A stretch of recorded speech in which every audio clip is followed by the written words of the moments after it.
कहाँ शादी था यार? क्या फूल है?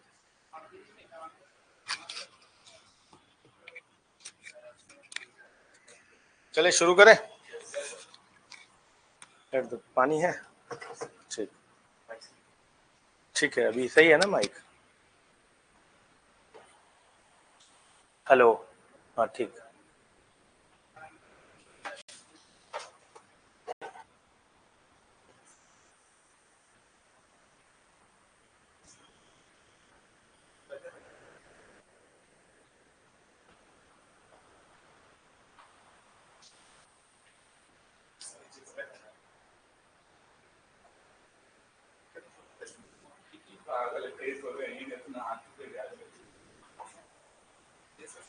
नहीं ऑन। हेलो। नहीं ऑन हुआ। बैटरी चार्ज है इसका, देखो।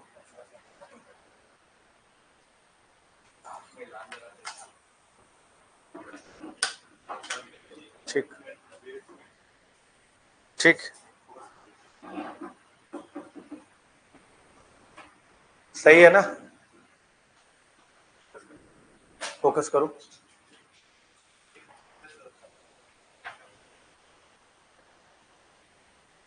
हो गया।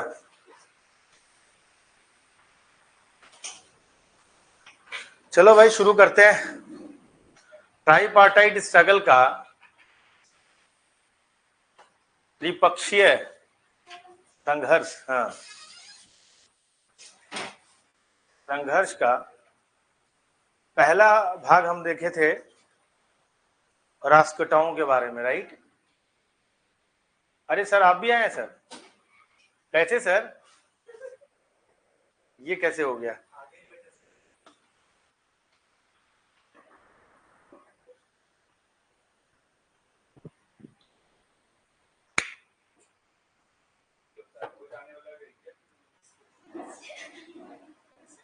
आप आ गए सर, कैसे आए?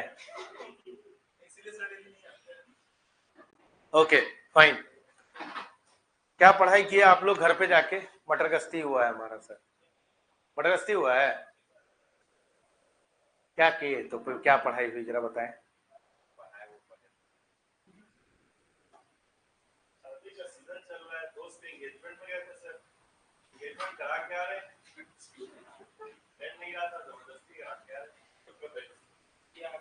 ये तो गलत बात है यार, नहीं कर रहा था तो नहीं करने देने का था ना।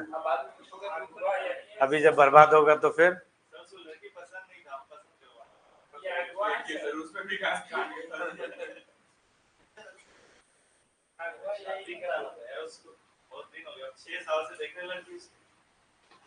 Okay then fine. चलिए अच्छा ये बताइए किस शासक के बारे में पढ़ा था कि बहुत बेहतरीन शासक था वो? किसमें? राष्ट्रकूटास में?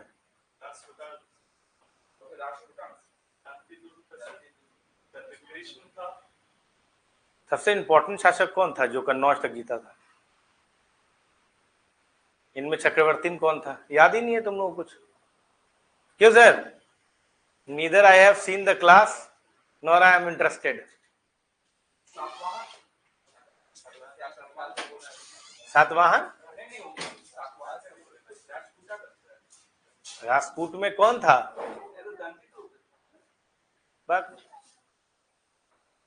मैम कौन था सर? कैल्विन क्लेन कौन था? ध्रुवा नहीं बताए थे? आपका फेवरेट यही पता था, आपका फेवरेट बोलिए तो वो सब बोलेगा तो कौन नहीं, ध्रुवा के बारे में ऐसे ज्यादा सुने नहीं। हाँ सर ध्रुवा जीता था, ठीक हो जीता। बताइए सर, इतनी जल्दी भूल गए आप लोग? ट्यूसडे को मैं क्लास नहीं ले पाया था, I am sorry for that. Anu sir ने रिक्वेस्ट किया कि मैं क्लास लूंगा, मैंने कहा ठीक है सर, अगर आप लेना चाहें तो ले सकते हैं। नहीं मतलब उनका था मन, तुमने कहा कि नहीं सर आप। Okay, so fine, we'll start the class now. Palas. So today we'll be dealing with the Palas. Pal कला कितना महत्वपूर्ण है बीपीएससी मेंस के लिए सर? कोई ऐसा साल है जिसे पूछा नहीं जाता है घुमा फिरा के? हर साल पूछा जाता है पाल कला। ऐसा क्या कारण है जी पाल कला हर साल पूछते हैं वो? Since it associated with Bihar से रिलेटेड है ये, तो पाल कला बहुत महत्वपूर्ण भाग है आपके इतिहास का। और हर साल मेंस में Bihar BPSC mains, sir BPSC exam हो रहा है कि नहीं इस बार 30 सितंबर को? क्योंकि कायदे से आ जाना चाहिए था, जुलाई 12-13 हो रहा है ये।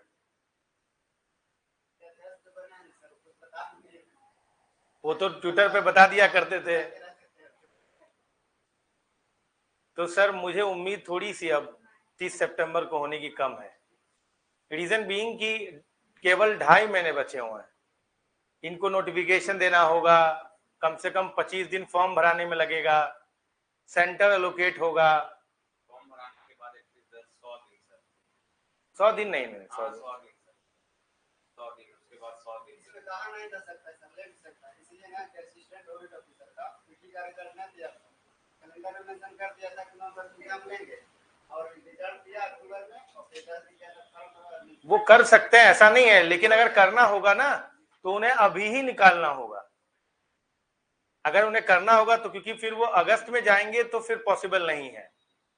अगस्त में फिर देखिए समय है ना, क्योंकि फॉर्म भरेगा, सेंटर एलोकेट होगा, एक डेट एक्सटेंड होगा, थोड़ा पैसा कमाएंगे वो पेनल्टी मार के, फिर उसके बाद सेंटर एलोकेट होगा, सेंटर एलोकेट होने के बाद फाइनल के बाद सेंटर एलोकेट होगा, कम से कम 10 दिन तो देना ही पड़ेगा सेंटर एलोकेशन में। तो अगर इन्हें फॉर्म देना होगा तो अभी ही देंगे, अगर नहीं देंगे अगस्त में जाएंगे तो फिर 30 को नहीं होगा, फिर अक्टूबर चला जाएगा। और जो ऐसा हुआ तो मतलब इनका पूरा शेड्यूल बिगड़ गया। क्यों सर, बिगड़ गया कि नहीं? चलिए सर शुरू करते। पालास बुद्धिस्ट के सपोर्टर थे, बुद्धिज्म के सपोर्टर थे। और इनके बाद जो आने वाले शासक थे सेनास, देखिए गजब की बात है, पाल बिहार बंगाल उड़ीसा के क्षेत्र में, बिहार बंगाल उड़ीसा का जो क्षेत्र था वो पहले गौड़ों के हाथ में था। गौड़ शासक हुआ करते, याद अगर आपको हो तो जब मैं आपको गुप्ता पढ़ा रहा था तो गुप्ता में याद है कि उनके भाई को मार दिया था, उनकी बहन के जीजाजी को मार दिया था, तो गौड़ शासक ही था। गौड़ शासक जो बेसिकली स्ट्रॉन्च हिंदुइज्म पे बिलीव रखते थे, और गौड़ के शशांक जो थे उन्होंने ही जो है बोधि वृक्ष को तोड़वाया था, हटवाया था इनफैक्ट। तो गौड़ जो थे वो प्योर हिंदुस्त थे, हिंदू के बिलीवर थे। गौड़ों के बाद कुछ सालों तक इतिहास जो है वो वैक्यूम में रहा है बिहार बंगाल उड़ीसा का।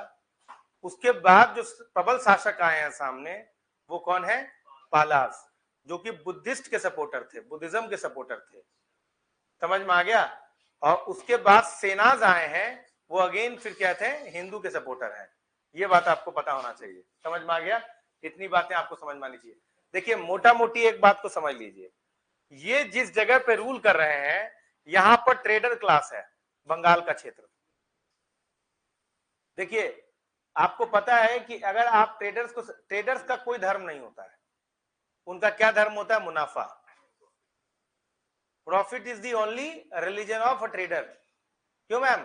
एट द बैक सर, एकमात्र मुनाफा होता है। इसीलिए देखिएगा कि जहां पर कैपिटलिस्टिक इकोनॉमी होती है वहां पर ज्यादातर समय में सेकुलर पॉलिसी अपनाई जाती है।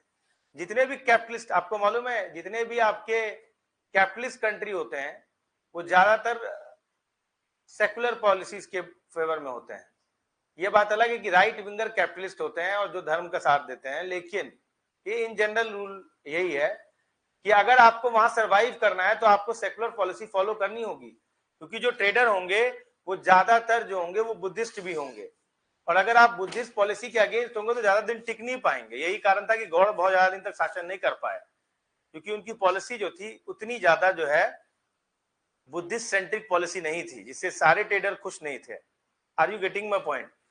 यार ट्रेडर के लिए कस्टमर भी बहुत इंपॉर्टेंट होता है। कस्टमर अगर बुद्धिस्ट है तो अगर आप उसके अगेंस्ट जाएंगे तो चीज बन नहीं पाएगा, काम चल नहीं पाएगा। आइए sir, are you getting my point? आप मेरी बात को समझ पा रहे हैं कि नहीं? तो यहां पर जो सरकार अब बनती हुई नजर आएगी वो कौन सी नजर आएगी? पालों की, वो भी बुद्धिस्ट को समर्थन करते हुए। बात समझ में आ गया है? पाल के जो प्रथम शासक हुआ करते थे, पालों का देखो कहां पे रेजिम है, ये जो एरिया है पालों का है। बाद में पाल ने अपने आप को, ये तो मैक्सिमम एक्सटेंट दिखाया, जैसे राजपूता का मैक्सिमम एक्सटेंट था, वो तो मैक्सिमम एक्सटेंट है, वरना ये एरिया जो था ये बेसिकली पालों का था। पाल ने जब, याद है धर्मपाल ध्रुवा के एब्सेंस में जाके कमांड कर लेता है, तो मैक्सिमम एक्सटेंट पालों का है। पाल ज्यादातर केंद्रित जो थे वो बिहार, बंगाल और उड़ीसा के क्षेत्र में थे। Are you getting my point? These historical maps are very important. If you are really interested in these geographical maps, you can take my PDF and you can study accordingly. समझ में आ गया कि नहीं? आप बात समझ रहे हो कि नहीं? ये मैप्स आपको याद करने में बहुत मदद करेगा कि कहां पे था। और जो आप अगर इस ऐसे मैप्स को बना देते हो एग्जाम में, तो सर तो cherry on the cake, that is very important, right? तो ये ध्यान रखिएगा। इनके जो प्रथम शासक थे जिन्होंने पाल वंश को बनाया था, वो कौन थे? गोपाल, गोपाल वकर। देखिए क्या लिखा हुआ है यहाँ पर, चीज को समझिए। दिस इज ट्रांजिशन, ये ट्रांजिशन है। देखो क्या लिखा हुआ है, लिखा हुआ है after the death of Harshavardhana many kingdoms arose in north and eastern India after the fall of the Gauda king। अभी जो मैं बता रहा था, गौड़ा किंग मतलब शशांक वगैरह, उनके फॉल होने के बाद, शशांक के फॉल होने के बाद एक एनार्की क्रिएट हो गई। What do mean by anarchy? In the region forming Bengal. Anarchy का मतलब क्या होता है? एनार्की का मतलब होता है कि जहां किसी का शासन ना हो, कोई लॉ एंड ऑर्डर नहीं है, कोई केंद्रीय शासन नहीं है, लोग अपने आप ही काम कर रहे हैं, एनार्की। गांधी जी को कई बार एनार्किस्ट भी बोला जाता है, मार्क्स को कई बार एनार्किस्ट बोलते हैं। क्यों ऐसा बोलते हैं? बिल्कुल सही बोला लड़का।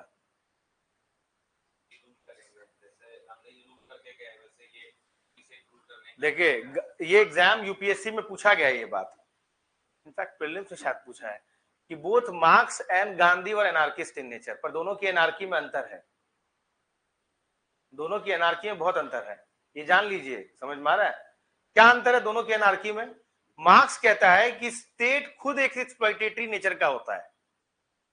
अगर स्टेट रहेगा ना तो वहां पे एक्सप्लॉइटेशन मेंटेन ही रहेगा। जिस प्रकार जब फ्यूडलिज्म था तो कमजोर वर्ग को और दबाया जाता था, उसमें उस समय स्टेट क्या कर रहा था?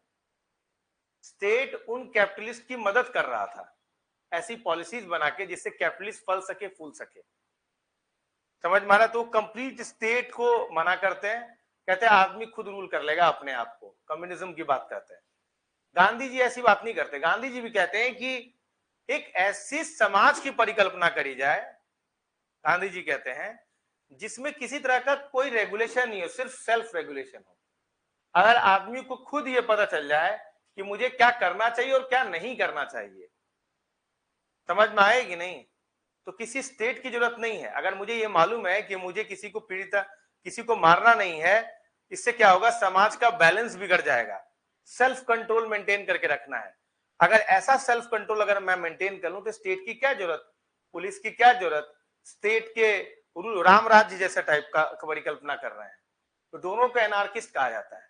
तो ऐसे सभी लोग आमतौर पर, जो सिंपल लैंग्वेज में, पॉलिटिकल साइंस में इसका बड़ा मतलब है, पर हमें वो तो जाना नहीं है, लेकिन आमतौर पर ऐसा जब स्टेट की परिकल्पना को डिनाई किया जाता है कि स्टेट नहीं होना चाहिए, स्टेट है नहीं, वैसे जगह में एनार्की प्रिवेल कर जाता है। जब कोई सेंट्रल रूल नहीं है तो वहां पर क्या हुआ? एनार्की बन गया बंगाल में। समझ में आ गया?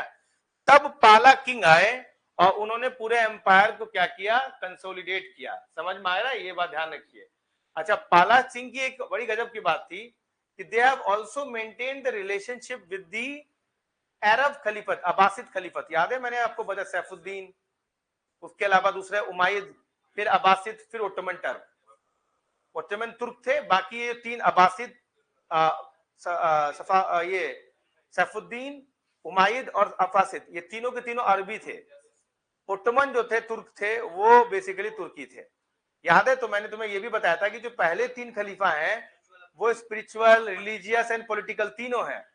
लेकिन बाद में जब ओटोमन आते हैं तो वो जो खलीफे हो जाते हैं वो केवल स्पिरिचुअल एंड रिलीजियस हेड हो जाते हैं, और जो पॉलिटिकल तो है वो तुर्की हो जाते हैं, ओटोमन हो जाते हैं। ये अंतर है, इस ट्रांजिशन को समझिए, ये आपके इतिहास में आपकी समझ बनाए रखने में आपकी मदद करेगा। Are you getting my point? समझ में आ गया है? एकदम क्लियर है ये चीज? ठीक है, अच्छा चलिए आगे बढ़ते हैं।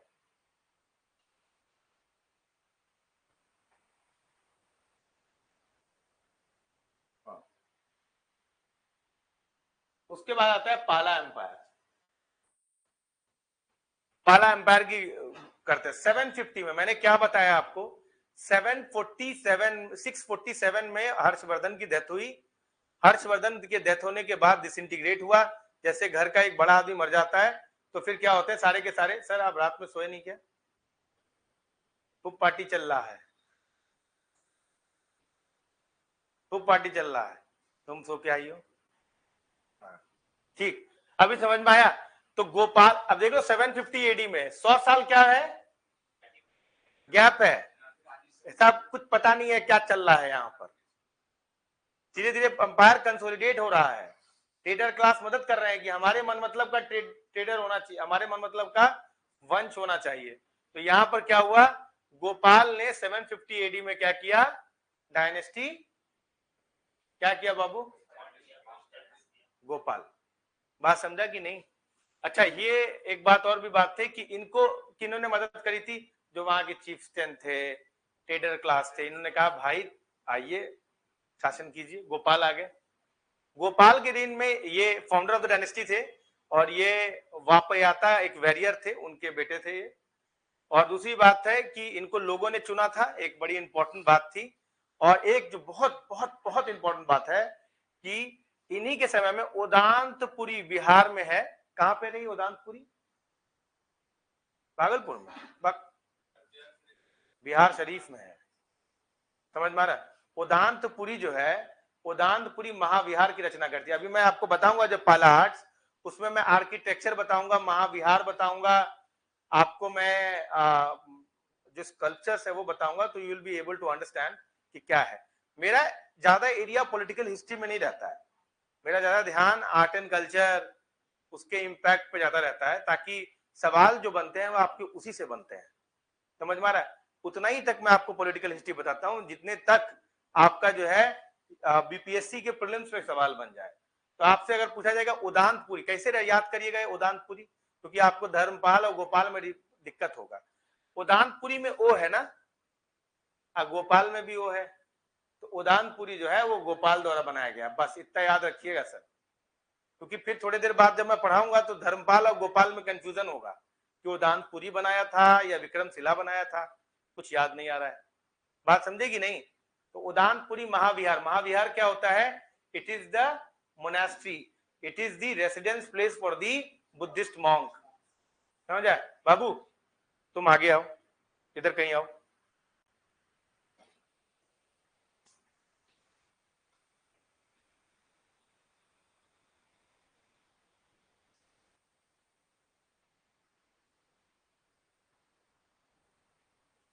हाँ, तो क्या हुआ, ये उदांतपुरी जो है ये किसने बनाया? गोपाल ने बनाया। अभी बताऊंगा मैं, गजब का महाविहार है, कैसा है, कैसी संरचना है, जैसे बताऊंगा वैसे मेंस में लिख के आना, नहीं तो क्या होगा, अंडा मिलेगा। क्या मिलेगा? अंडा, वो भी बड़ा बड़ा। बिना डायग्राम के any answer written in BPSC mains without diagram in art and culture topic is considered anda. बात बुझी? और स्पेशली तब गड़बड़ हो जाएगा जब 2-3 नोट्स को पढ़ के अगर कोई डायग्राम बना देगा और आप डायग्राम नहीं बनाएंगे, तो फिर क्या करेंगे वो, और बड़ा अंडा मिलेगा आपको। क्योंकि कॉम्पिटिटिव एज होना चाहिए सर, डायग्राम की वजह से एक कॉम्पिटिटिव एज मिलता है। तो that diagram is very important. I hope I am clear. इसके बाद अगले शासक आते Dharmapala, he is another very important राजा। समझ में आ रहा है कि नहीं? Dharmapala, he was successor of Gopala. Kingdom expand किया, किंगडम एक्सपेंड किया तो कहां तक एक्सपेंड किया? यही वो राजा थे जिन्होंने कन्नौज तक अपने, जो तुम पुराना डायग्राम देख रहे थे, पूरा जो पाला का था वो धर्मपाल द्वारा ही स्टैब्लिश है। ये ध्रुवा के कंटेम्प्रेरी है, याद है, वसराज और ध्रुवा, वसराज ऑफ गुर्जारा प्रतिहारा, ध्रुवा ऑफ राजकुटा और धर्मपाल, ये तीनों क्या है, आपस में कंटेम्प्रेरी हैं।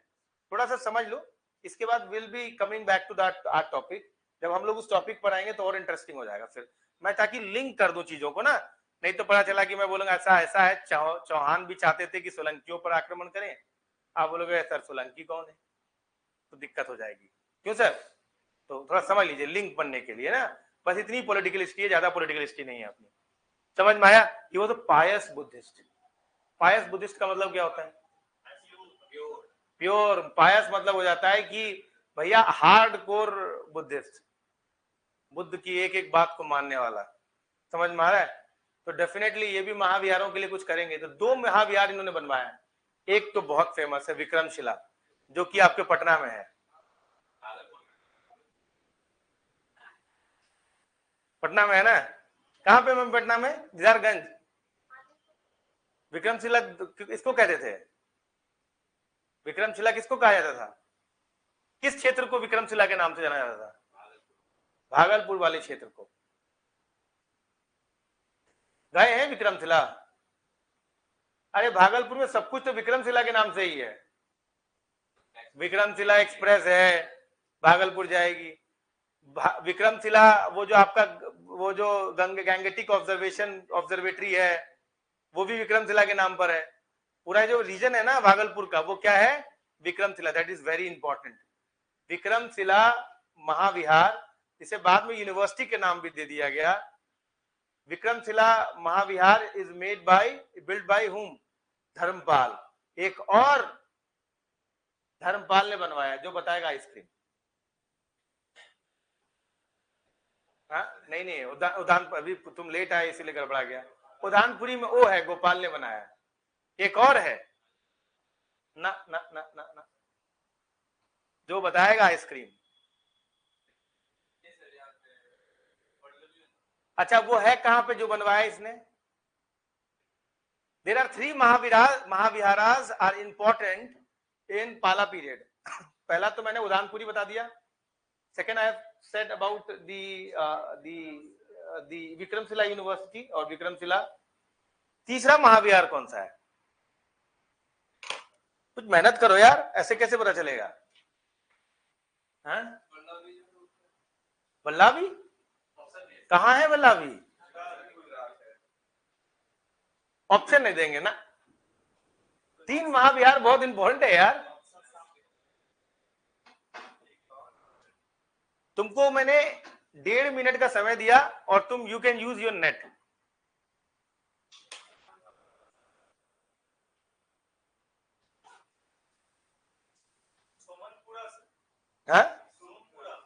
सोमपुरा। सोमपुरा किनकी है? गड़बड़ हो गया क्या? और करो और करो। मैंने ही गड़बड़ किया है, तुम्हारी गड़बड़ी नहीं है। बांग्लादेश में है सोमपुरा। सोमपुरा किसने बनवाया? धर्मपाल है। यानी कि अपने को याद करने के लिए क्या हो गया? पहला अपने पढ़ा कि गोपाला ने बनाया ओदांतपुरी, ओदांतपुरी। दूसरा धर्मपाल ने क्या क्या बनवाया? विक्रमशिला बनवाया। और क्या बनवाया? सोनपुरा। भैया ये याद होना चाहिए आपको, इतनी चीजें। तो ये देयर आर 3 मोनास्ट्रीज या महाविहार जो बहुत महत्वपूर्ण है। अब सवाल उठता है कि ये महाविहार आपके दिखने में कैसे थे?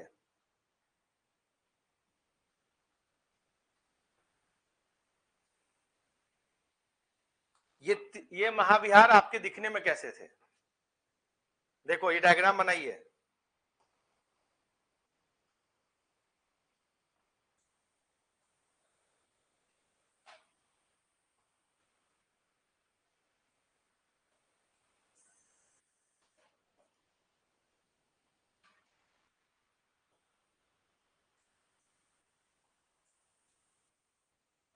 बनाने का मन नहीं कर रहा है क्या? खोली नहीं, खोल रहा है कॉपी तक नहीं खोल रहा है? चलो छोड़ देते हैं फिर अपने एग्जाम में नहीं करोगे, नंबर कम आएगा तब बताना।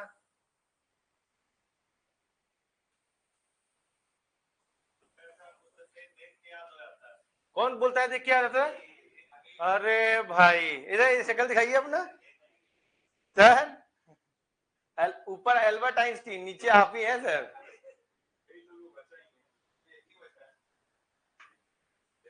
वाह सर वाह।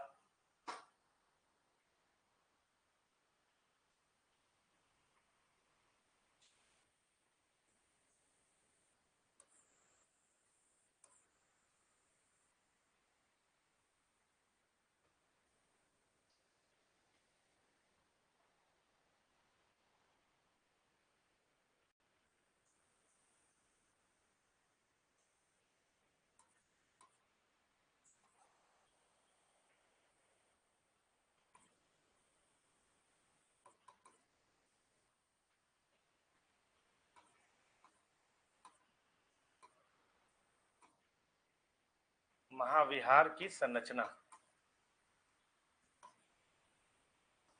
ठीक है।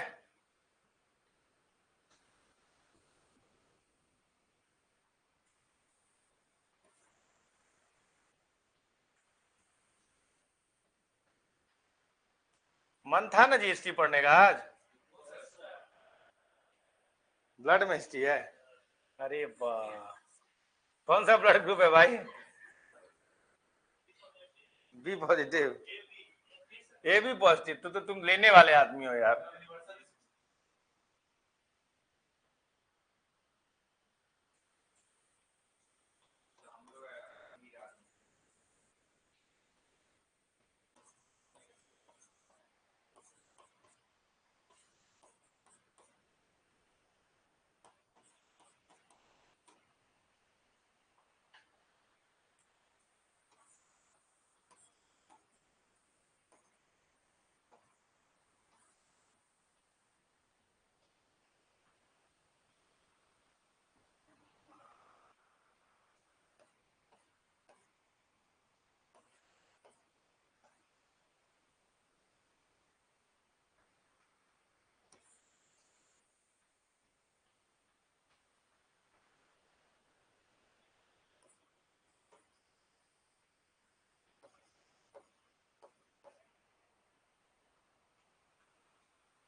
प्लीज ये डायग्राम बनाइए।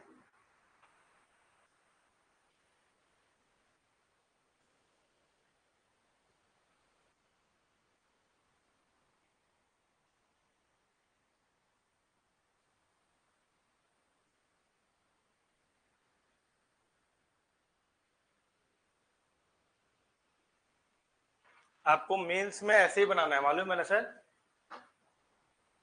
जब महाविहार की बात करी जाएगी पाला आर्ट्स में, तो आपको यही डायग्राम बनाना होगा। क्या समझे सर? ऐसा कभी देखा है आपने अपने घर वगैरह आसपास स्कूल वगैरह में? आपने ऑब्जर्व किया होगा एक बार कि स्कूल वगैरह में क्या होता है, कई बार क्वाड्रेंगल होता है, देखा है आपने? हाँ, उसमें क्या होता है कि चारों तरफ से कमरे बने होते हैं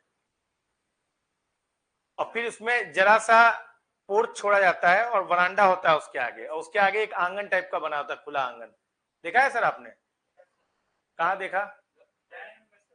जैन वैन छोड़ो, आपने व्यवहारिक जीवन में कहाँ देखा है? सर आप ना बहुत गलत जगह बैठे हैं, आपका तबीयत खराब हो जाएगा।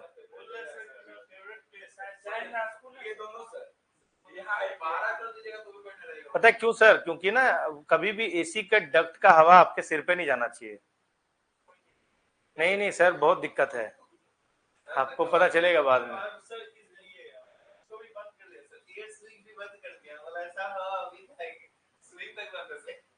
It is not good for health. कहाँ sir? Single and double storey मतलब नहीं होता है एक मंजिला दो मंजिला। क्लियर है ये चीज?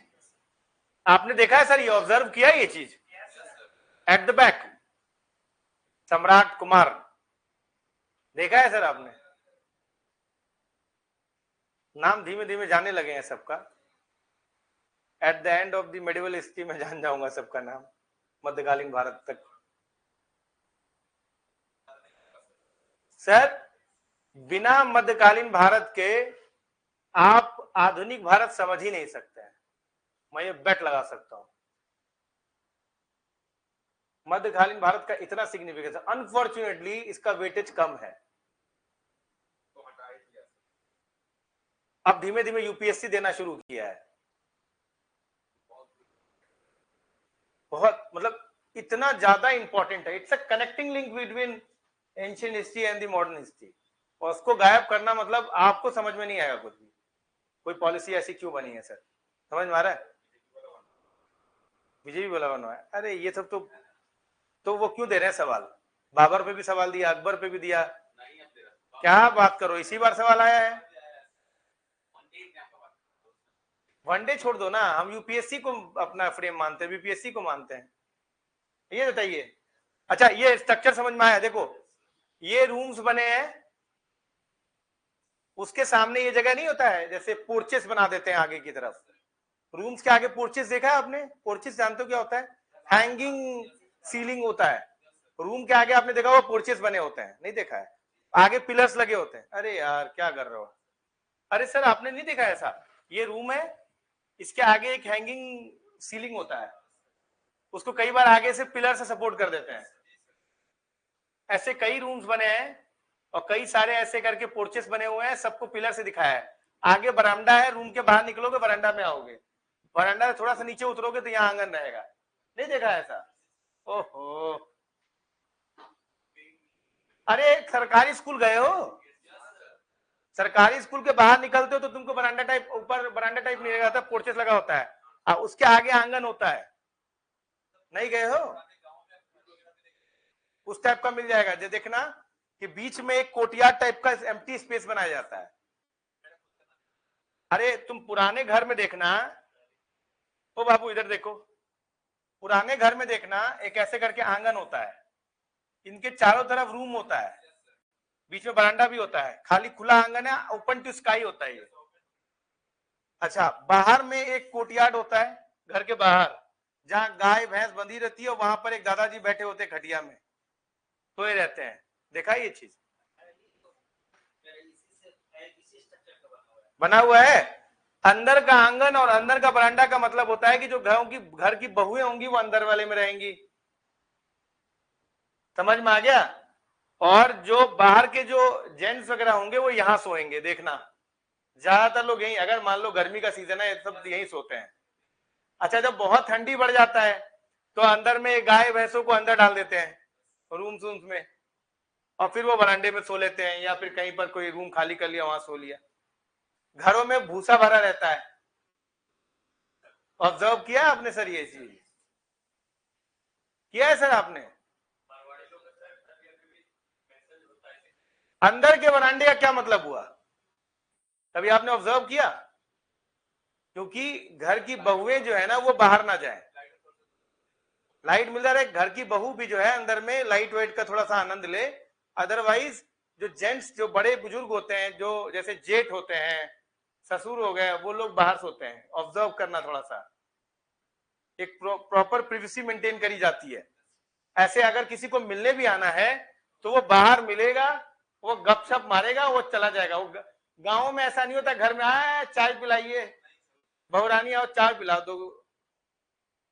गांव में अभी भी ऐसा नहीं होता, अब थोड़ा सा बदल रहा है, लेकिन गांव में अभी भी लोग जो है, अरे हम लोग क्या उसको क्या तो बोलते हैं यार, अरे भूल गया मैं यार, अरे उसको दलान बोला जाता है, बैठका हुआ दलान। वो जितने बड़े बुजुर्ग आएंगे सब वो दलान में बैठेंगे, चाय आएंगी, औरतें अंदर परेशान। अरे यार अभी तो 10 चाय बनाए थे, अब वही कार्ड चलेंगे, वहां पर पूरी राजनीति का डिस्कशन होगा। सरकार वहीं बनता है, वहीं बिगड़ता है, कई बार झगड़ा भी हो जाता है उस चक्कर में। गलत कह रहा हूं समझ? कुछ वैसा ही स्ट्रक्चर यहां पर भी है। जितने भी लोग आएंगे बुद्धिस्ट मॉन्क, वो इन रूम्स में रहेंगे।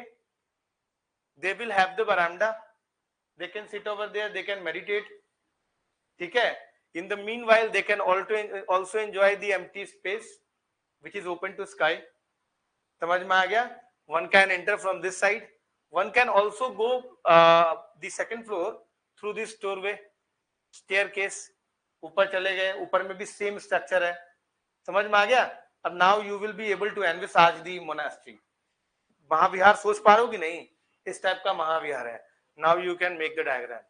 अब आपको बहुत याद करने की जरूरत नहीं होगी, क्लियर है? समझ में आ गया? अब अपने को क्या पता चला? 3 मेजर महाविहार हैं। There are many mahavihara made by the Palas, पर जो 3 बहुत इंपॉर्टेंट महाविहार हैं, that is Vikramashila, that is Odantapuri and the Somapura. Somapura is in Bangladesh, Paharpur नाम की एक जगह पर है। दूसरा विक्रमशिला यहाँ पर, और बिहार शरीफ आपको पता ही चल गया। तो आई होप आप आगे बढ़ सकते हैं। समझ में आ गया? तो धर्मपाल के बारे में अपने को समझ में आ गया। They have frequently fought battle with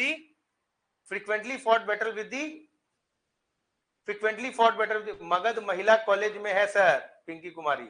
अरे वाह, पटना कॉलेज में सर। अब पिंकी यार मैं तो गया नहीं हूं पटना कॉलेज, अब मगध महिला कॉलेज में तो बिल्कुल नहीं जा पाऊंगा क्योंकि लात मार के भगा दिया जाएगा। लेकिन आपने बोला है तो मैं जरूर एक बार देखूंगा। समझ में आ गया बाबू? चलो आगे बढ़ते हैं।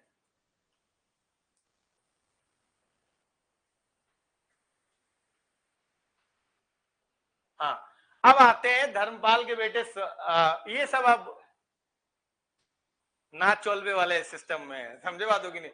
जब धर्मपाल ही इतना पावरफुल था, वो जब ध्रुवा के जाने पर आक्रमण करता था, तो अब देवपाल उनकी क्या ही बात कर सके। लेकिन फिर भी ठीक था देवपाल ने क्या किया था कि नॉर्थ ईस्टर्न पे ज्यादा, नॉर्थ ईस्ट पार्ट पे ज्यादा फोकस किया था, नॉर्थ पे फोकस करना चाहिए था। तो Devpal extended his kingdom Assam, Odisha and जो है कामरूप। कामरूप क्या है? जो प्रेजेंट डे असम का जो बेल्ट है ना, वो कामरूप कहलाता है। समझ में आ रहा है? स्टॉन्च बुद्धिस्ट थे, बहुत सारी मोनास्ट्रीज बनवाए, बहुत सारे टेम्पल्स वगैरह बनवाए। एक इसकी बहुत इंपॉर्टेंट बात ये थी कि राष्ट्रकूटा रूलर अमोघ वर्ष को हराया था। भाई तुम अमोघ वर्ष को हरा के भी किए तो क्या किए? अमोघ वर्ष वैसे भी लड़ने वाले के नाम से नहीं जाना जाता, वो हिस्ट्री में अपने लिटरेचर के वजह से जाना जाता था, लेखनी के वजह से जाना जाता था। इसीलिए मेरा मानना यह है कि राजा को केवल लड़ाई करना सीखना चाहिए, लेखनी वेखनी का काम जो है ना दूसरों पर। अच्छा, एक ही राजा था जो लेखनी भी था और एक पावरफुल राजा भी था, बताओ कौन? जो अपने लेखनी के वजह से भी जाना जाता था। 2 राजा हैं ऐसे। नहीं, समुद्रगुप्त अपनी लेखनी के वजह से जाना जाता, वो वीणा बजाता था समुद्रगुप्त। लेकिन ऐसे तो बहुत, औरंगजेब भी है, बहुत कुछ है, वीणा वादक बहुत बड़े हैं। तुम कृष्णदेव राय अमुक्त मल्लिदा के नाम से जाने जाते हैं। अमुक्त मल्लिदा को कहा जाता है तेलुगु बाइबल। कहा जाता है कि तेलुगु लिटरेचर की शुरुआत जो है, जो काम अमोघ वर्ष ने कन्नड़ में किया है, वही काम जो है तेलुगु में कृष्णदेव राय ने किया है। एक और बहुत बड़े इंपॉर्टेंट राजा हैं, आपको पता है, मैं पढ़ा चुका हूं, जो अपने लड़ाई की वजह से भी जाने जाते थे और अपनी लेखनी की वजह से भी जाने जाते थे, और बहुत महान राजा हैं, हर्षवर्धन। उनकी 3 प्रमुख रचनाएं हैं, क्या क्या नाम है सर उसका? कादंबरी, रत्नावली, नागनंद, उनकी रचनाएं हैं। 3 रचनाएं हैं उनकी। और लड़ाई के बारे में आप जानते ही हैं। लड़ाई के बारे में आप क्या जानते हैं सर हर्षवर्धन के? क्या किए थे, लड़े थे वो? एक तो हर्षवर्धन ही पुष्यभूति में एक ऐसे राजा थे जिनके हाथ बंगाल और गुजरात दोनों हुआ करता था। Sir, I will constantly compare the history, इसीलिए मेरी क्लास में आइएगा तो पढ़ के आइएगा सर, वरना दिक्कत होगी आपको।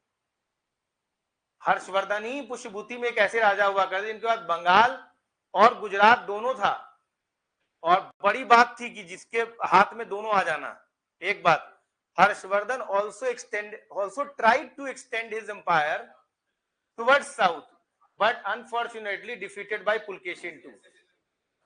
वो एक अनदर बहुत इंपॉर्टेंट राष्ट्रकूटा पुलकेशिन II। क्या बोल रहे हो यार,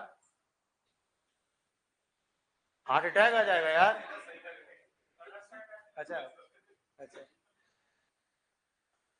मेरा दिल यही है, मैं अपनी वाइफ को कहता मैं तो दिल से प्यार करता हूं, इधर इधर से करने का, इधर से नहीं,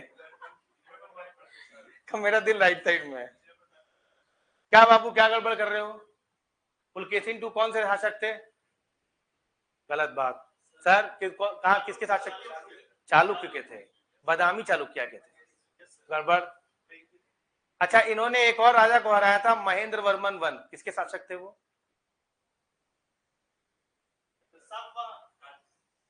हे भगवान, तुमने तो यार, आई वॉन्ट टू सुसाइड माई, नहीं मैं मरना चाहता हूं। सातवाहन? चालुक्य के समय में सातवाहन क्या कर रहे हैं भाई? सातवाहन के बाद वाकत आकाश गए, वाकत आकाश के बाद चालुक्य आए हैं। चोल?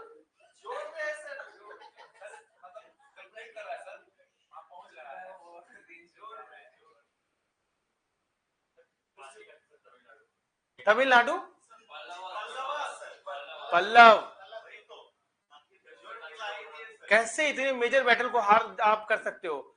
महेंद्र वर्मन का बेटा ही नरसिंह वर्मन था, जिसने पुलकेशिन II को हराया था और वातापी जीत लिया था और अपना टाइटल महाबली रख दिया था, उसी के नाम पर महाबलीपुरम है। उफ।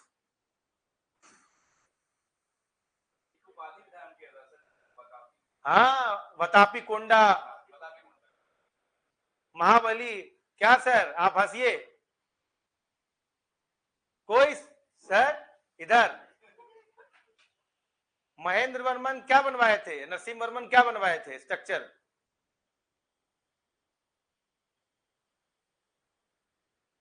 गलत बात। याद है आपको, मैंने रॉक कट टेम्पल्स के बारे में बताया था। महेंद्र वर्मन ने रॉक कट के टेम्पल बनाए, तीर्थास बोलते हैं उसको, दुर्गा केव्स, महिषासुर मर्दनी केव्स। नरसिंह वर्मन ने क्या बनवाया था? राठम, जो मंदिर को काट काट के, मैंने वो स्ट्रक्चर भी दिखाया था आपको, मैंने सब पगोदा कहते हैं उसको, द्रौपदी राठा, ये सब सर तब मम्मी को समर्पित कर दिया क्या? सर आप अपने नॉलेज को अपने तक रखिए, आपको अगले बैच को पढ़ाने में आसानी होगी। तो ये कैसे होगा रिवाइज? गलत बात, बिल्कुल गलत बात। आप ऑनलाइन के स्टूडेंट, आपको भी नहीं मालूम है, बहुत गलत बात है ये। चलिए, तो यहां पर क्या हुआ, देवपाल जो थे, देवपाल ने अमोघ वर्ष को हराया था। This is the major contribution of Devapala. आप सोचो कितने बड़े कंट्रीब्यूटर हैं ये इस भारतीय इतिहास में। अगले कौन है? महिपाल। महिपाल आए, इन्होंने कुछ नॉर्दर्न और ईस्टर्न बंगाल की कुछ टेरिटरी, बिहार को अपने अंदर लिया। रामपाल आए, मदन पाल आए। These are not very important kings. जो इंपॉर्टेंट कंट्रीब्यूशन है पालों का, वो है इनका art and culture. That is very very very important. इसके एक आर्ट एंड महाविहार के बारे में अपन जान चुके हैं, समझ में आ गया। Now we are moving towards Pala arts. हाँ जी युवराज, एनीथिंग एल्स?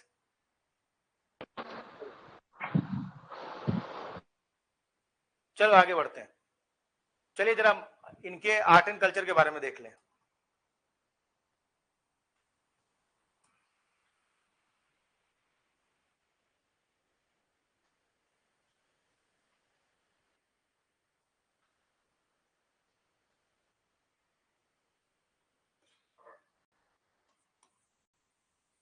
ये क्या करेंगे आप लोग?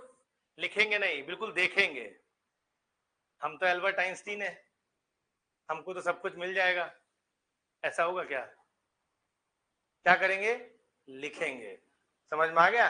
ये एक प्रॉपर 38 मार्क्स का क्वेश्चन आता है, इसीलिए मैं आपको लिखवा दे रहा हूं। समझ में आ गया? हाँ, शॉर्ट में पूछ सकता 8 नंबर में, तब तो आपके लिए और दिक्कत हो जाएगा। भगवान से मने 38 नंबर का पूछे आपसे, क्यों सर? पूछे दोनों में, 38 में पूछ दिया मौर्य का 8 और 8 नंबर में पूछ दिया। आदमी सोच रहा भाई 38 चीज को 8 में कैसे लिखूं। ये देखिए सर, सर क्या कर रहे हैं?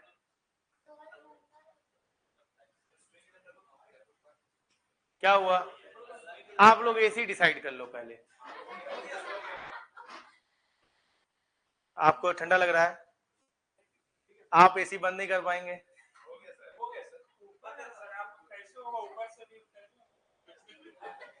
अब क्या किया जा सकता, ऊपर कर दिया, वो हो गया। आगे बढ़े, पाला 8 हो गया। भाई स्वेटर ना करो यार, घर से बाहर भी निकलना है ना बाबू। चलो पाला 8 में आ गया। इधर देखो, इधर देखो, इसमें है आर्किटेक्चर। मैं हिंदी में भी लिख रहा हूं, इंग्लिश में भी लिख रहा हूं, इसीलिए कोई मेरे को मत बोलना कि सर अंग्रेजी में। अरे मैं पोस्ट इंडिपेंडेंस पढ़ा रहा हूं। Are you following the lectures और not? Very important for your UPSC, not for BPSC, UPSC. और for your understanding also that topic is very important. एक आदमी लिखा सर हिंदी में लिखिए।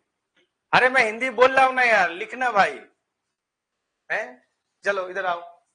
आर्किटेक्चर, इसको क्या बोलेंगे? स्थापत्य कला।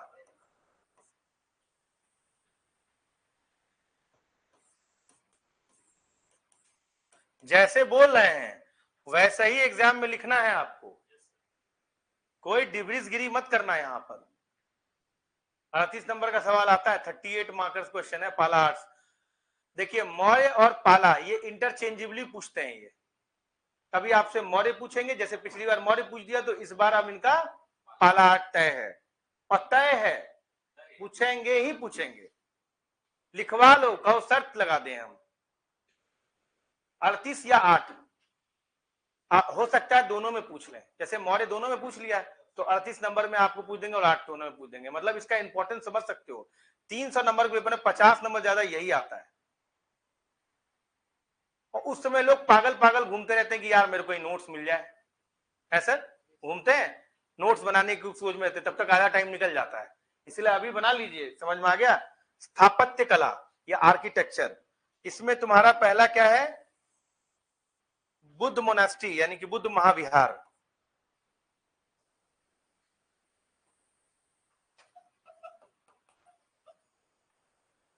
और दूसरा क्या है? हिंदू टेम्पल्स। कोई एग्जाम्पल देगा हिंदू टेम्पल का? जो देगा आइसक्रीम। अरे यार लड़का दिल जीत लेता है। विष्णुपद टेम्पल सर, समझ में? विष्णुपद मंदिर गए हो? कहाँ है ये? भारत में, बिहार में, गया में? पक्का? फोटो भी है? अच्छा कोई एक खासियत बताइए तो जरा।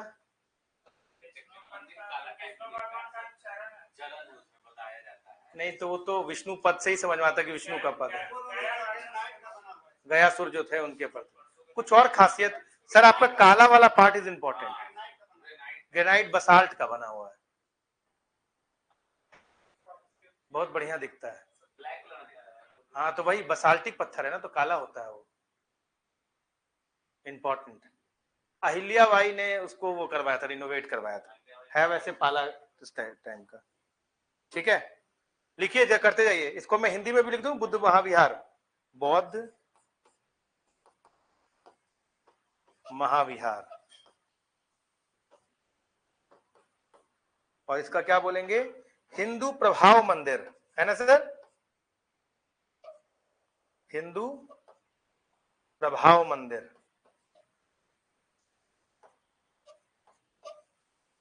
अच्छा, ये हमारा हो गया है। इसमें कौन कौन से हो जाएंगे? एक हो जाएगा आपका उदांतपुरी पुरी, दूसरा क्या हो जाएगा? विक्रमशिला,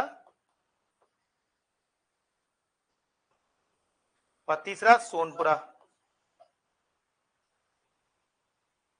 हिंदू प्रभाव मंदिर में परफेक्ट एग्जांपल क्या है?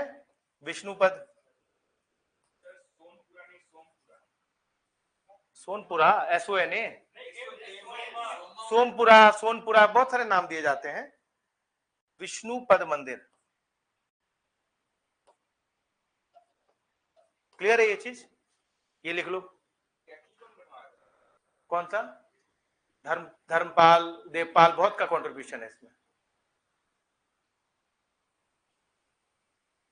क्लियर है ये चीज?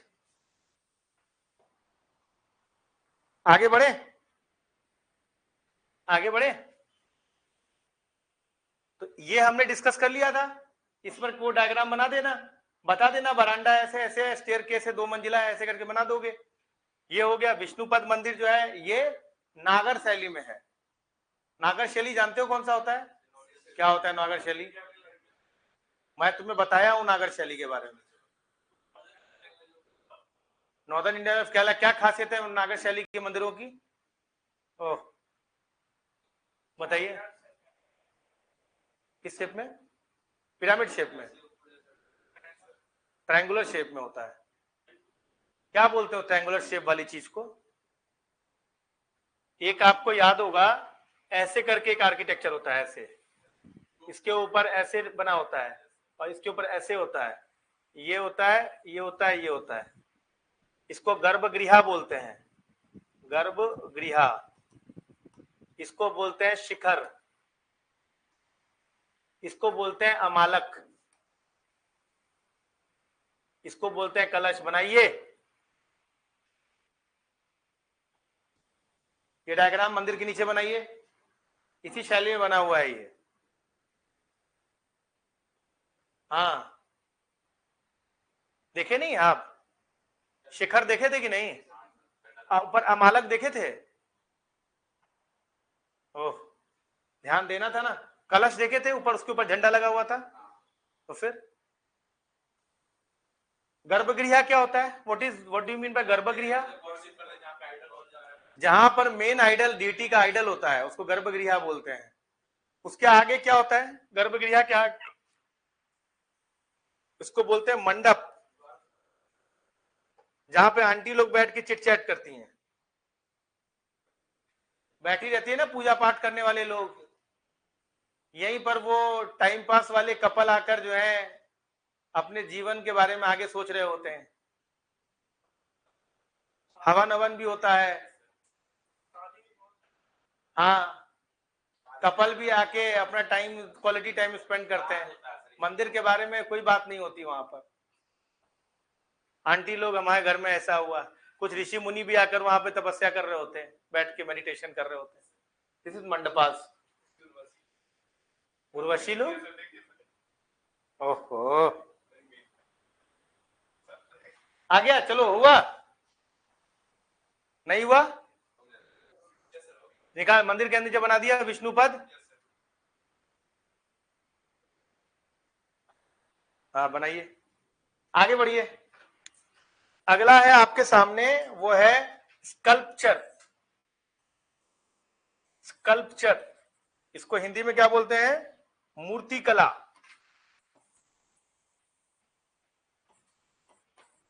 मूर्तिकला, वेरी इंपॉर्टेंट। अच्छा, मूर्तिकला इस समय में किस टाइप का बनाया जाता था? मूर्तिकला क्या क्या खासियत है यहाँ पर? मथुरा शैली, वो तो बहुत पहले की बात है यार, अभी मूर्ति कला बताओ।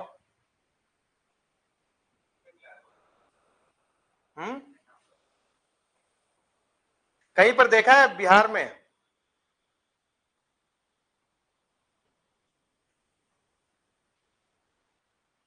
बताइए।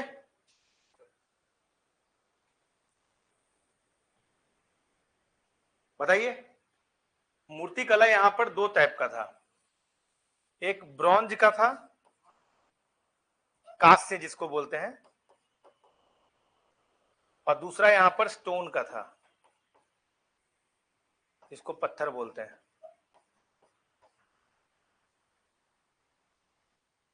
बनाइए, लिखिए।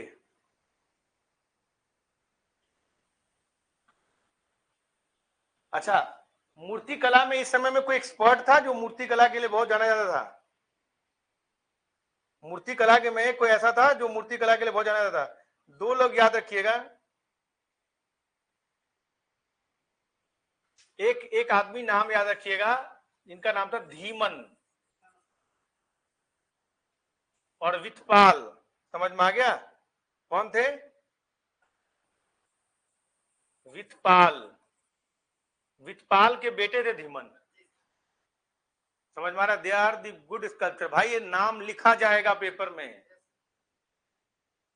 धीमन और विठपाल बहुत बड़े एक्सपर्ट माने जाते थे, खास करके ब्रॉन्ज स्कल्पचर के लिए। अच्छा ये बताइए, उस समय में ब्रॉन्ज का स्कल्पचर बनाते कैसे होंगे? मूर्ति कैसे बनाते होंगे? यार क्या कर रहे हो, सीरियस हो जाओ यार। हाँ याद है तुमको, मैंने बताया भी था इंडस वैली से लॉस्ट वैक्स टेक्निक के थ्रू। कैसे होता है मैम लॉस्ट वैक्स टेक्निक? उस समय में कैसे बनता होगा? Ma'am at the back please. Yes ma'am, you. कैसे बनता है मैम? अरे सोचिए, दिमाग लगाइए। मान लीजिए आप उस युग में चली गई, और ये कहानी कब किया? आज से कम 1300-1400 साल पुरानी है। तो डेफिनेटली मशीन मेड तो कुछ नहीं होता होगा, हाथ से बनाते होंगे। तो क्या करते होंगे बताइए? बताइए सर। सांचा कैसे, मोम कैसे बनेगा? सोचिए सोचिए, मोम तो पिघल जाएगा 2 मिनट के अंदर। पहले तो जो मूर्ति बनाना चाहती हो उसको आप ना मोम से बना लीजिए। इसको वैक्स स्कल्पचर कहते हैं। देखते नहीं हो राहुल द्रविड़ और इन सबका, विराट कोहली का वैक्स स्ट्रक्चर रहता है, सचिन तेंदुलकर का रहता है। तो पहले अब तुम ना वैक्स मोम का बना लो। मोम इज वेरी इजी टू उसे काफ करना आसान है। उसके बाद उसके ऊपर क्या करो, मिट्टी का क्ले का पूरा बना दो, उसके ऊपर परत चढ़ा दो पूरा। मिट्टी जल्दी पिघलता नहीं है और मोम तुरंत पिघल जाएगा। तो चूंकि मोम पर तुम इंट्रिकेसीज कर सकते हो, उसकी मूछें बना सकते हो, उसके मुंह बना सकते हो, है ना? तो तुमने क्या किया कि पूरा का पूरा वैक्स का जो भी तुम आर्टिस्टिक करना था तुमने कर लिया। उसके बाद तुमने क्या किया, उसको मिट्टी से बना दिया। तो मिट्टी बन गया, मैंने मोम के ऊपर आपने मिट्टी का पूरा लेप चढ़ा दिया। तो वही मिट्टी का जो लेप होगा वो बिल्कुल मोम के ऊपर सेट हो जाएगा बिल्कुल। उसके ऊपर छोटा सा छेद कर दो ऊपर से और नीचे से, और पिघला हुआ जो ब्रॉन्ज है उसको उसके ऊपर डालो। तो क्या होगा, मोम पिघल कर नीचे गिरने लगेगा, और मिट्टी का जो शेप है अंदर का शेप वही ब्रॉन्ज शेप ले लेगा।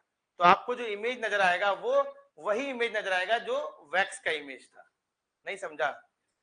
नहीं समझे मैम? मैम मान लीजिए आप वैक्स हैं, आपके ऊपर पूरा मिट्टी लगा दिया। अब आपके सर के ऊपर से मैंने क्या किया, ब्रॉन्ज गिराना शुरू किया, और नीचे से आपको एक होल है, वहां से जो है वो ब्रॉन्ज निकल, वो वैक्स निकलने लगा पिघल पिघल के। तो जो ऊपर का शक्ल है आपका, जो जो आपको क्ले ने रखा है वही शक्ल तो आ जाएगा ना ब्रॉन्ज के अंदर। Are you getting my point what I am trying to say? इस टेक्निक को कहते हैं lost wax technique. Dhiman was very expert in this, and his father Vitapala he was also very expert. समझ में आ गया? क्लियर है ये चीज? जैसे चोला, चोला का जो नटराज स्कल्पचर है वो ऐसे ही बना हुआ है। उस समय में जो ब्रॉन्ज के स्कल्पचर आईबीसी में बना करते थे, कौन कौन से थे सर ब्रॉन्ज के स्ट्रक्चर आईबीसी में?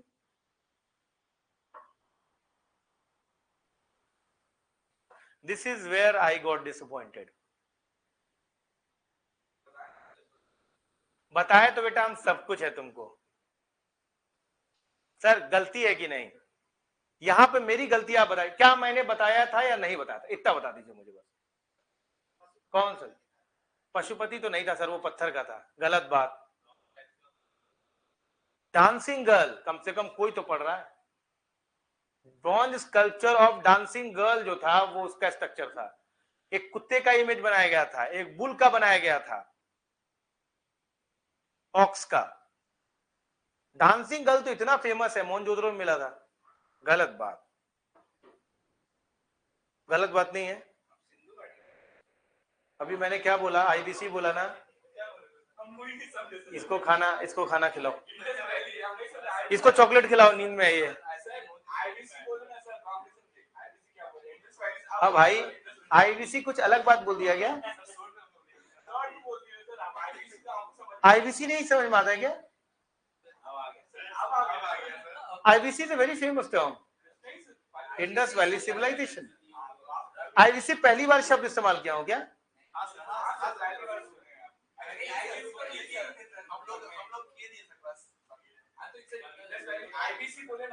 आईबीसी पहली बार टर्म इस्तेमाल किया गया। ये अच्छा है, जब कुछ समझ में ना आया तो बोलो सवाल ही समझ में नहीं आया। अच्छा अच्छा अच्छा अच्छा, अगली बार में मैं ध्यान दूंगा, मैं बोलूंगा ये सवाल समझ में आया। अच्छा अच्छा अच्छा, बहुत सही बेटा, अब मैं समझा। तो Dhiman and Vitapala was very famous. अच्छा, कौन से स्कल्पचर बनाए गए जो कि ब्रॉन्ज के थे? कौन से स्कल्पचर उस समय जो थे जो ब्रॉन्ज के बनाए गए? बहुत सारे थे। बोधिसत्वा के बनाए गए। ये नाम सुना है कि नहीं, कि पहली बार सुन रहे हो? अच्छा, पूछे कुछ? बोधिसत्वा, अच्छा ध्यान मुद्रा में, सारे ध्यान मुद्रा में है। बुद्ध भक्त, वो कौन बोधिसत्वा है जिन्हें टीचर के फॉर्म में दिखाया गया है? Which Bodhisattva has been represented as a teacher? और वो शिव के किस अवतार से इंस्पायर्ड है? अब ये मत बोलना पढ़ाया नहीं है, पढ़ाया कि नहीं है? जा हो अच्छा, सवाल समझ में आया ना? बोधिसत्वा की कौन सी मूर्ति है? बोधिसत्वा बुद्ध धर्म के रिलेटेड है। कौन सी मूर्ति में उन्हें शिक्षक के रूप में दिखाया गया है? शिक्षक, टीचर, अध्यापक। और वो शिव के किस अवतार से इंस्पायर्ड है? शिव के अवतार से इंस्पायर्ड थे कि नहीं?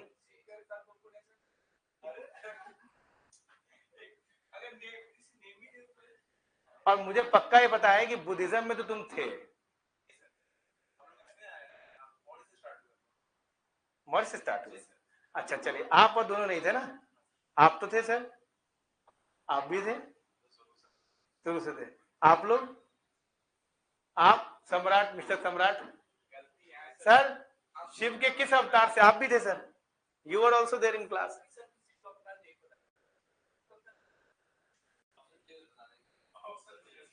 ठीक है सर, आपकी इच्छा। अवलोकितेश्वरा, पद्म पानी और मंजूश्री सुंदरेसी।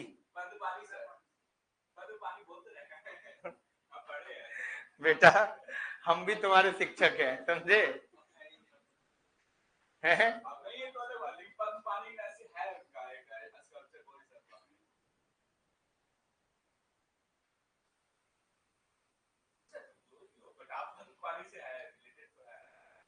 कोई रिलेटेड नहीं।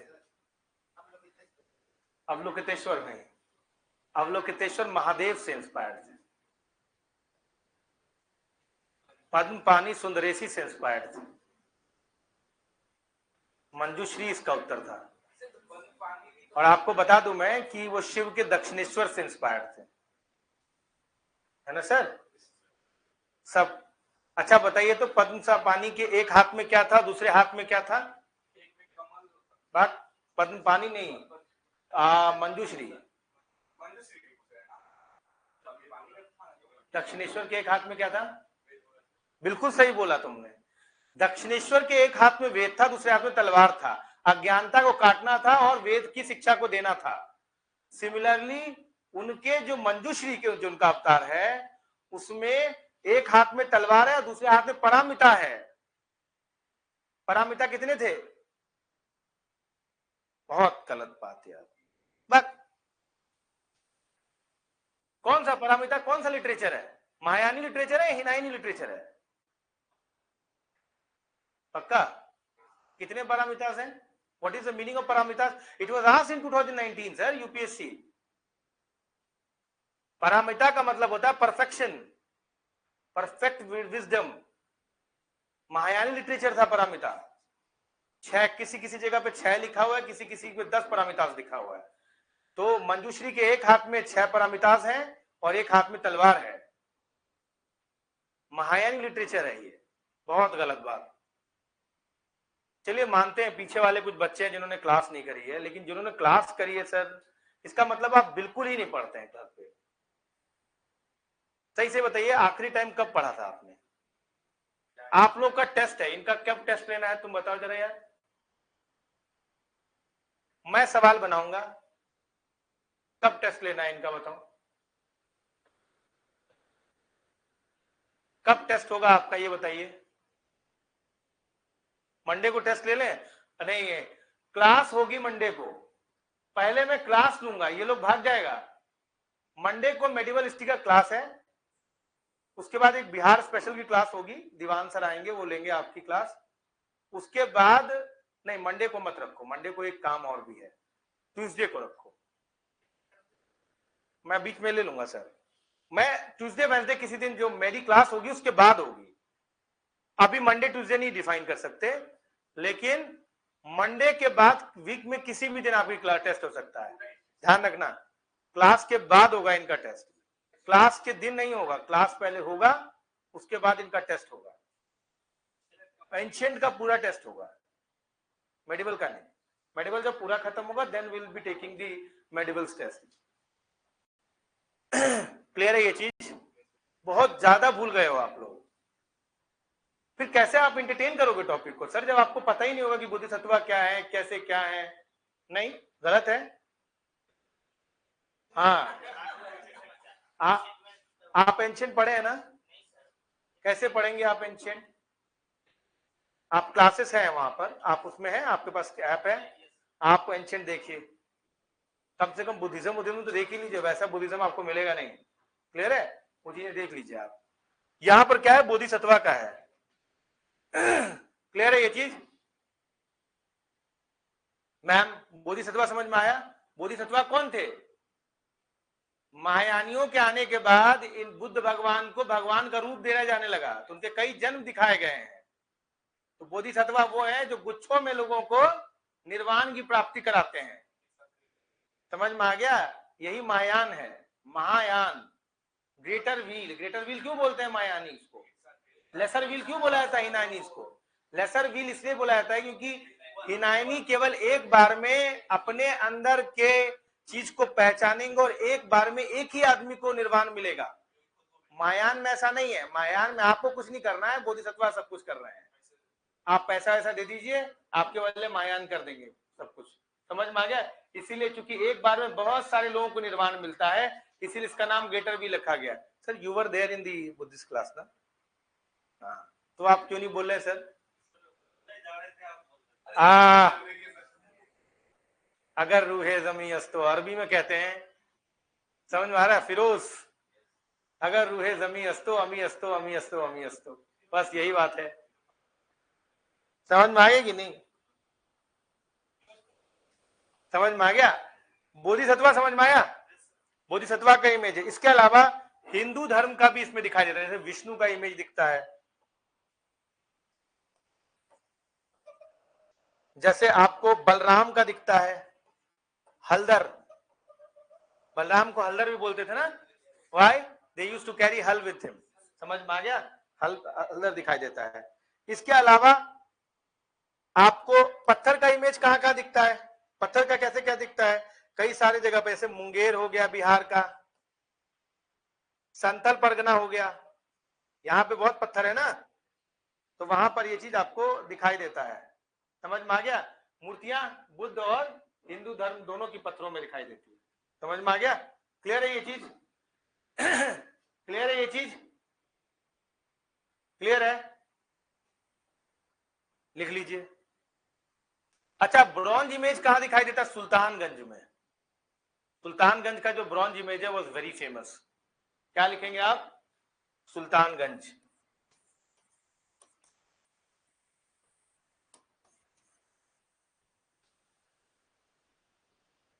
ठीक हो गया? लिख लिया आप लोगों ने? आगे बढ़े।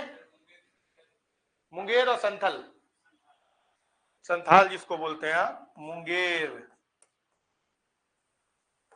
संथाल, हाँ राजमहल हिल्स। ठीक है, क्लियर हो गया? आगे तीसरा और पाया जाता है, क्या है बताओ तो? थर्ड क्या है?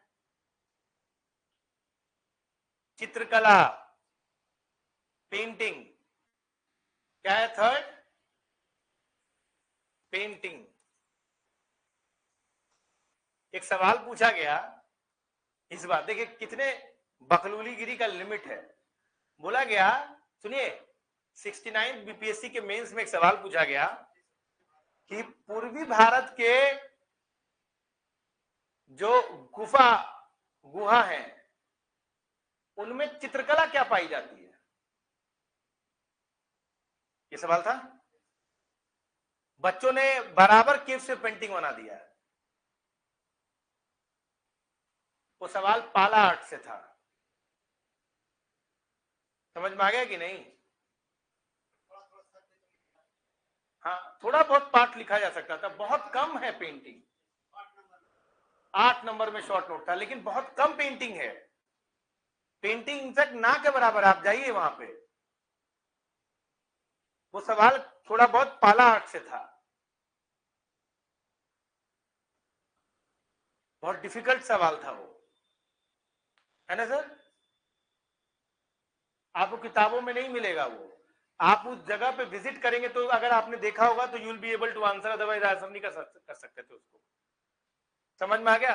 तो पेंटिंग था जिसको हम लोग क्या बोलते हैं? चित्रकला। चलिए चित्रकला पर आते हैं। पाला पेंटिंग, पाला पेंटिंग में 2-3 पेंटिंग बहुत फेमस है।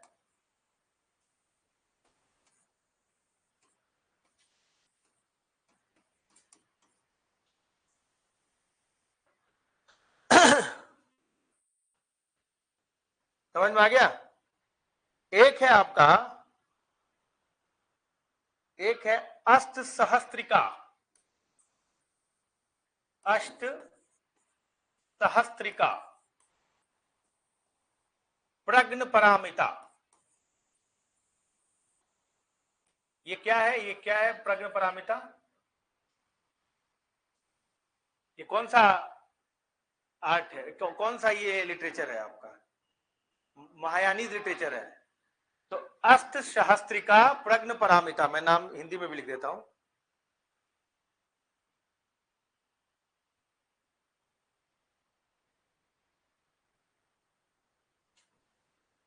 मेरे को हिंदी में ना थोड़ा सा जो है तकलीफ है, मैं लिख के आया हूं हिंदी, समझे बातों की नहीं। अष्ट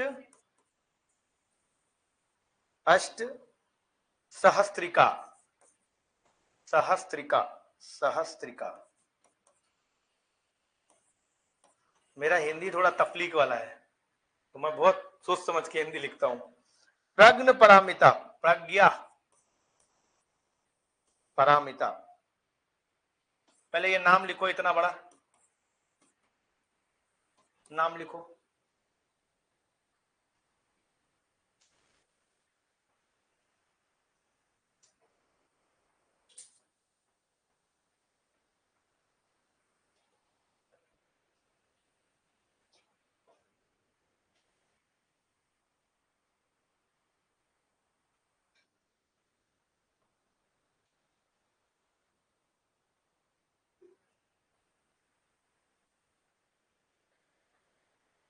बोलिए। ये ना एक तरह का किताब के ऊपर वो पेंटिंग की गई है। ओह क्या बात कर रहे हैं, देखिए इधर, ये किताब के ऊपर पेंटिंग की गई है, ठीक है मैडम। अच्छा, ये पेंटिंग हमारे भारत में नहीं है। जो भी ढंग की चीज है हमारे भारत से उठा के कौन ले गए हैं? ब्रिटिश। ये आपको लंदन म्यूजियम में मिलेगा। सोचो कितना जबरदस्त चीज है ये आपको लंदन म्यूजियम में मिलेगा। समझ में आ गया? अच्छा, इसमें तांत्रिका प्रभाव देखने को मिला, महायानी बुद्धिज्म का असर दिखता है इनकी पेंटिंग्स में। बुद्धा के बोधिसत्वा की पेंटिंग है और तांत्रिक प्रभाव दिखता है। क्या दिखता है? तांत्रिक इफेक्ट दिखाई देगा, तांत्रिक इफेक्ट दिखाई देगा।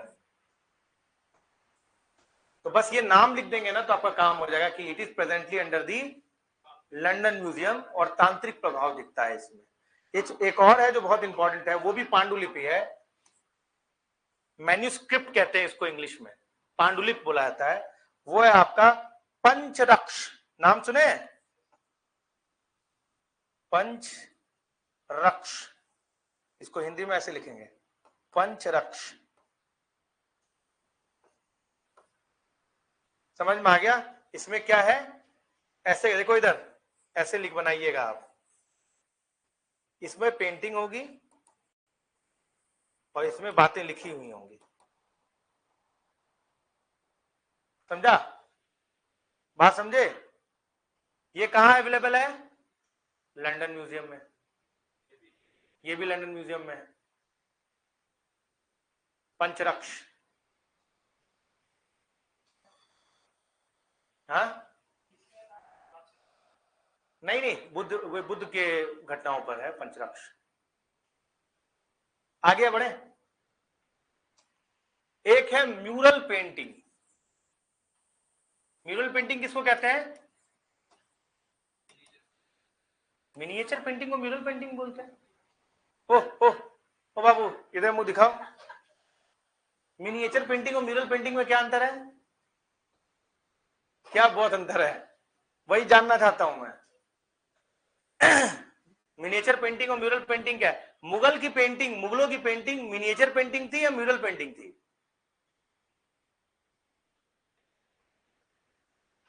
मिनिएचर थी, म्यूरल थी? पक्का? क्या होता है मिनिएचर पेंटिंग?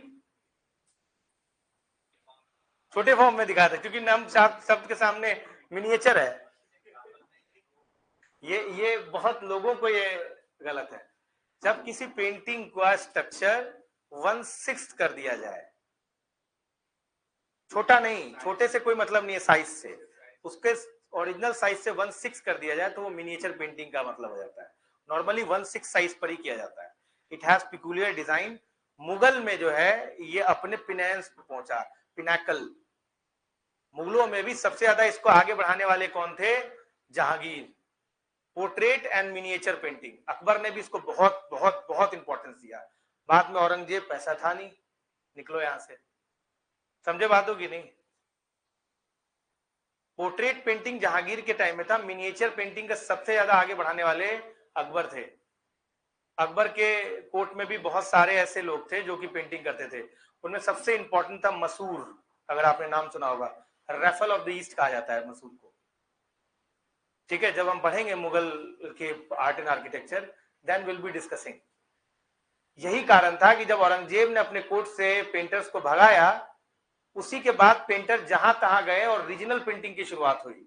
उसी की एक रीजनल पेंटिंग का उदाहरण पटला कलम है ना सर? मुर्शिदाबाद गए, मुर्शिदाबाद से पटना आए, फिर उन्होंने कहा कि भाई हम अगर मुगलिया पेंटिंग करेंगे तो काम नहीं होगा, तो आम दौर की जनता को पेंटिंग में लाया। तो that Patna painting is a little bit deviated form of the miniature painting. That is also part and parcel of your question, right? वो आपके सवाल में आता है पटना कलम। तीन ही आर्ट पढ़ना है आपको, मौर्यन, पाला और पटना कलम। बीपीएससी में यही घूम फिर के, यही बार बार 3 में 1 आना तय है। लिख लीजिए मेरी बात को, ऐसा हो ही नहीं सकता कि ना पूछा जाए। समझे सर? बहुत इंपॉर्टेंट है। तो अब म्यूरल पेंटिंग क्या है? What do mean bye mural painting? Visual art. अच्छा, तो बाकी पेंटिंग कौन सा आर्ट है? एब्स्ट्रैक्ट आर्ट है, वो विजुअल आर्ट नहीं है। विजुअल आर्ट किसे कहते हैं यार, जो आंखों दिखाई देता है, डांस, म्यूजिक, पेंटिंग, उसको तो विजुअल आर्ट ही कहते हैं यार। कुछ और बताओ यार, मजा नहीं आ रहा। म्यूरल पेंटिंग उसे कहते हैं जो दीवार पे करी जाती है। जो सवाल था आपका, समझ में आ गया? जिसको हिंदी में भित्ति चित्र के नाम से भी जानते हैं।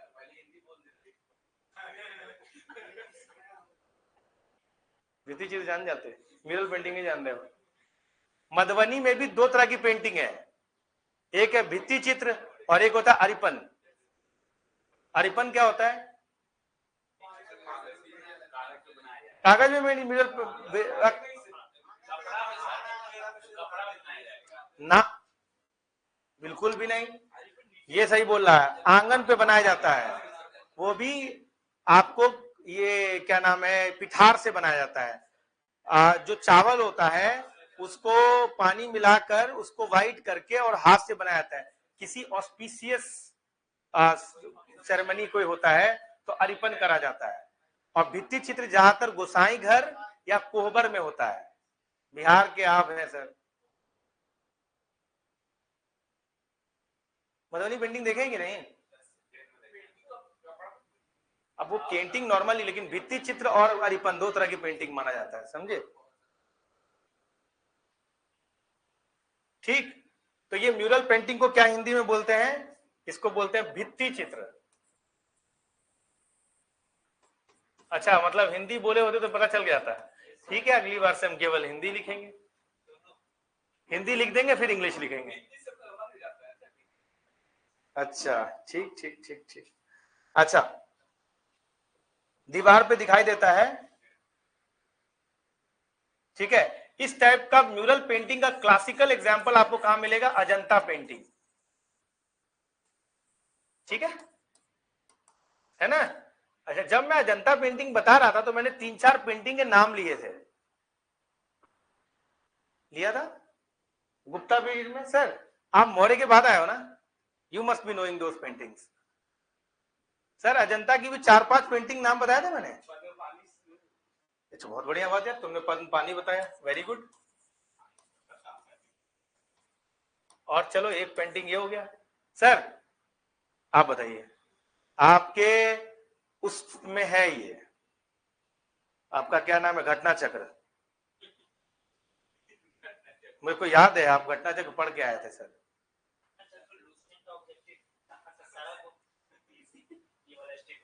हाँ पढ़े हैं ना सर, उसमें है ये।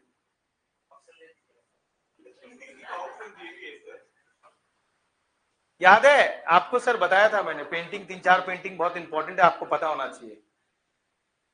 पद्म पानी है, प्रीचिंग बुद्धा है, दीक्षा दीक्षा देते हुए बुद्धा, प्रीचिंग बुद्धा। एक डाइंग प्रिंसेस है,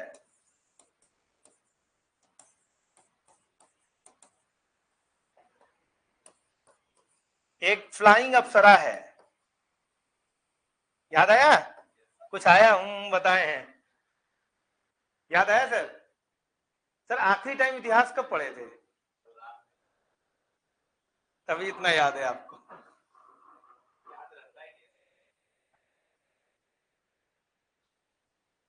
मैडम आखिरी टाइम इतिहास कब पढ़ा गया था? अब अगली क्लास में कहेंगे सर हमारा हो गया सर, अब आपकी क्लास अटेंड नहीं करेंगे।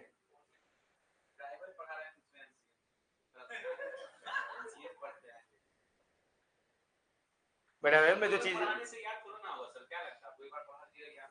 नहीं, एक बार पढ़ाने के बाद आपको बार बार रिवाइज करना पड़ेगा। अब वो तो हम नहीं कराएंगे ना, अभी करा तो रहे हैं आपको, ये चीजें हमने पढ़ा है, ये चीज हमने पढ़ा है, सुना हुआ है ना। बस बस बस। अजंता पेंटिंग में भी आपको म्यूरल पेंटिंग नजर आता है, ठीक है। उसके अलावा आपको और क्या नजर आता है? लिख लो भाई।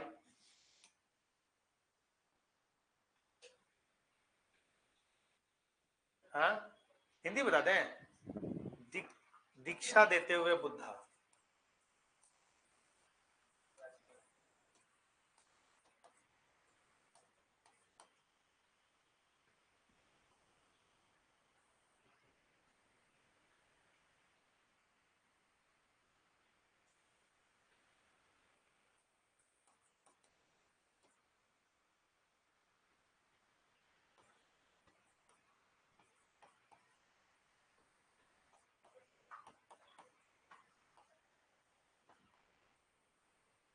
ये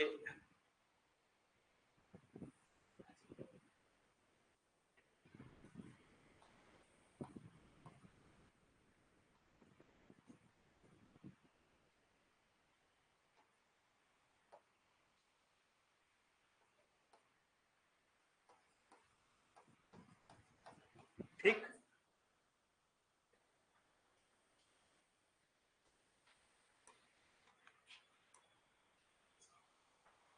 ठीक, लिख लीजिए।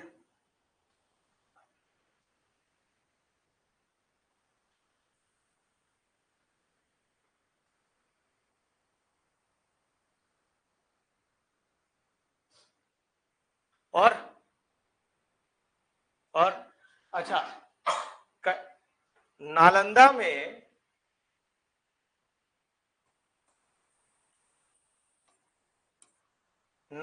में एक जगह है जहां पर नाम है सराय टीला।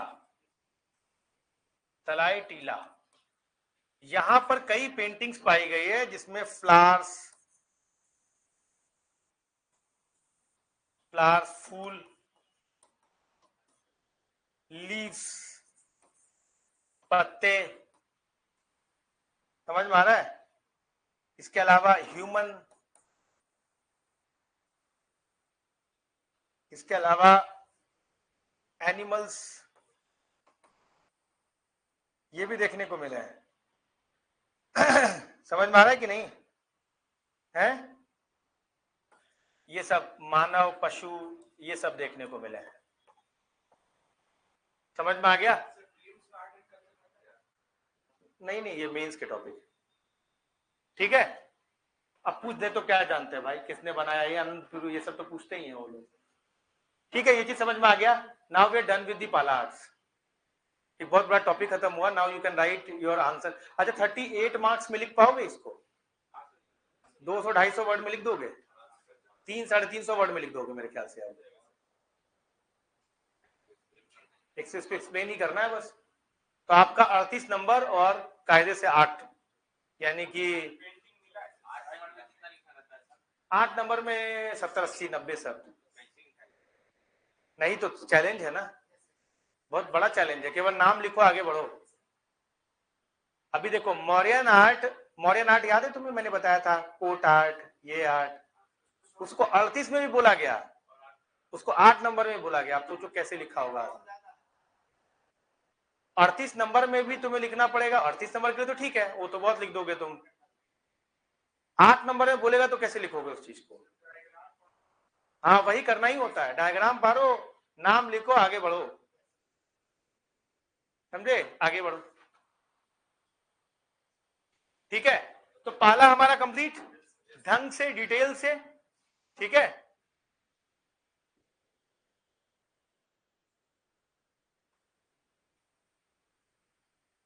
पाला डायनेस्टी हो गया भाई। गुरजारा प्रतिहारा, यार अब ये कल करें क्या?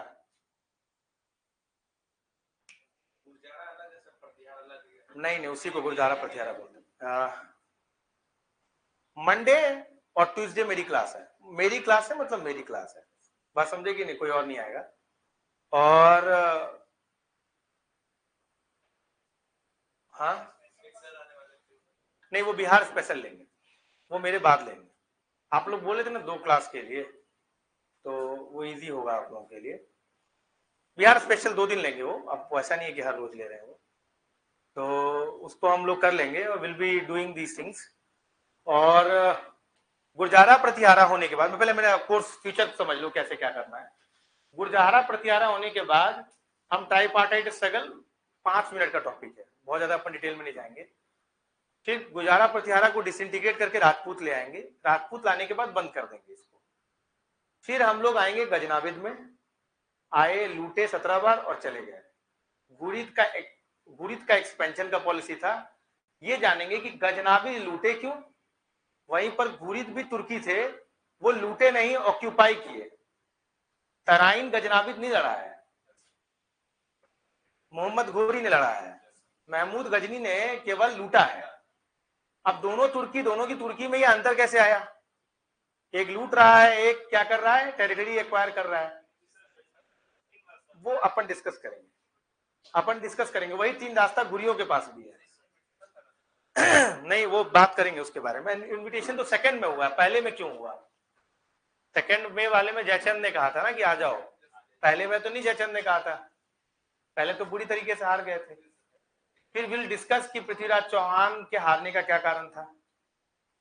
उस क्या था?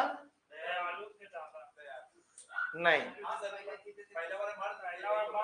अभी हम कुछ बोलेंगे तो तुम लोग को बुरा लग जाएगा। जब क्या होता है ना कि पृथ्वीराज चौहान कॉम्प्लेसेंट हो गए पहली बार जीतने के बाद। व्हेन यू हैव अचीव, देखिए बहुत सारे लोग जो प्रीलिम्स देते हैं ना, दे बिकम कॉम्प्लेसेंट। कॉम्प्लेसेंट है ना, कॉम्प्लेसेंट अलग चीज होता है, ओवर कॉन्फिडेंस होना अलग बात है। कॉम्प्लेसेंट मतलब अब तो जीत गए, काम खत्म। प्रीलिम्स क्लियर करने के बाद कुछ लोग कॉम्प्लेसेंट हो जाते हैं, अरे प्रीलिम्स निकल गए, हमारा क्या दिक्कत है, अब अगली बार मेंसो निकल ही जाएगा, कॉम्प्लेसेंट हो जाना। तो वही पृथ्वीराज चौहान कॉम्प्लेसेंट हो गए। मैं बताता वो क्या करना चाहिए था उनको ताकि वो जीत जाते, वो नहीं कर पाए वो, तो इस वजह से तराइन सेकंड जीते। और ये कैसे जीते हैं उस बारे में डिस्कस करेंगे। What was the reason behind the loss of the Prithviraj Chauhan. उसके बाद हम बताएंगे कि दिल्ली सुल्तान पर फिर हम आएंगे, दिल्ली सुल्तान आएंगे, दिल्ली सुल्तानों को स्टैब्लिश करेंगे, एक एक राजा के बारे में पढ़ेंगे। ऐसा ही नहीं कैकू बाद आया, ये आया, इतने बाद ये सब चीजें मेरे डोमेन से बाहर है। मेरे को ये जानना होता है कि what is the change in policy.